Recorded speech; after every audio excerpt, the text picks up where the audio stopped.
Traditional valuation models focus on revenue and margins. However, modern underwriting now integrates carbon exposure into the core pricing of a firm, exposing structural instability in organizations that lack a transition strategy. CFOs are seeing this shift in practical terms. Lenders are adjusting risk premiums based on emissions intensity. Insurers are repricing exposure tied to climate volatility, and export markets are filtering out suppliers who fail to meet disclosure standards. Where transition plans are absent, supply chains are breaking. ClimateStrategy is moving out of sustainability decks and into credit models. A transition plan serves to provide a credit committee with a predictable model of future risk. The goal is to align the organization's environmental data with the logic of capital allocation. Step 1 requires a shift in ownership. The CFO must take control of the transition plan, alongside the sustainability officers. Once the CFO is at the table, remove values-based language and environmental imagery from strategy documents. Use the categories shown on the right: lender risk premiums, insurance exposure, and supply chain fragility. These metrics replace the traditional sustainability narrative.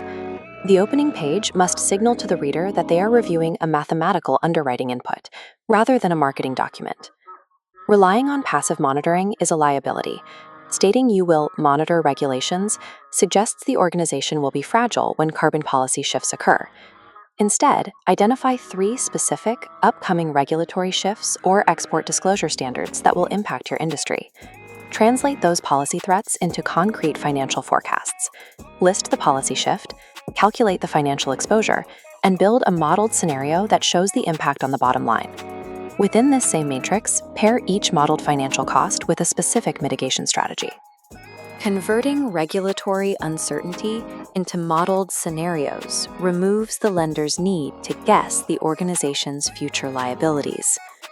Lenders are primarily concerned that sudden carbon cost spikes will compromise cash flow durability.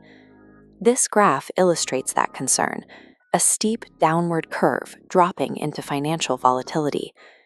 Your objective is demonstrating the floor of this risk. A credible transition plan acts as a shock absorber. It flattens the volatility, proving debt repayment remains protected under stress. While climate finance capital is abundant, lenders struggle to find recipients who can demonstrate this containment. Because lenders price capital based on worst-case scenarios, proving a controlled downside lowers borrowing costs. With the financial modeling complete, focus on physical execution. This requires mapping out the facility retrofits and supplier shifts required to hit your targets. A common failure point is listing these operational shifts without attaching timelines or capital expenditure, or CapEx, requirements.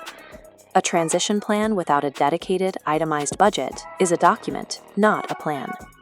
Proactive budgeting creates a posture of operational strength, whereas a reactive approach leaves the organization vulnerable.